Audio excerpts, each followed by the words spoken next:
بسم اللہ الرحمن الرحیم۔ السلام علیکم دوستو۔ توہین صحابہ رضی اللہ عنہ کی نقد سزا۔ ایک شخص حضرت سعد بن ابی وقاص رضی اللہ تعالی عنہ کے سامنے صحابہ کرام کی شان میں گستاخی و بے ادبی کے الفاظ بکنے لگا۔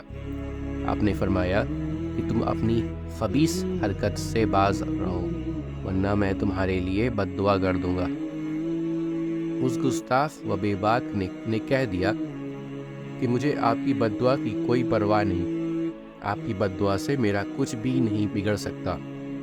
یہ سن کر آپ کو جلال آ گیا اور آپ نے اس وقت یہ دعا مانگی، یا اللہ، اگر اس شخص نے تیرے پیارے نبی کے پیارے صحابیوں کی توہین کی ہے تو آج ہی اس کو اپنے قہر و غضب کی نشانی دکھا دے تاکہ دوسروں کو اس سے عبرت حاصل ہو۔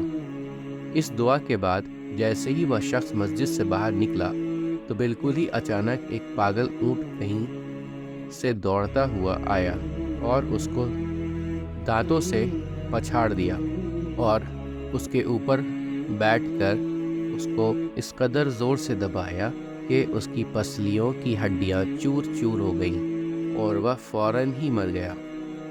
یہ منظر دیکھ کر لوگ دوڑ دوڑ کر حضرت سعد رضی اللہ تعالی عنہ کو مبارکباد دینے لگے کہ آپ کی دعا قبول ہو گئی اور صحابہ کرام رضی اللہ تعالی عنہ کا دشمن ہو گیا۔ امید کرتا ہوں دوستو کہ آپ کو آج کی ویڈیو اچھی لگی ہوگی۔ اگر آپ کو ہماری ویڈیو اچھی لگی ہے تو ویڈیو کو لائک ضرور کریں اور مزید اس طرح کی ویڈیوز دیکھنے کے لیے ہمارا چینل سبسکرائب کر لیں اور دوستوں کے ساتھ شیئر کرنا بھی مت بھولیں۔ اللہ آپ سب کا حامی و ناصر ہو۔ انشاءاللہ ملتے ہیں اگلے ویڈیو میں۔ اجازت دیجیے، السلام علیکم، اللہ حافظ۔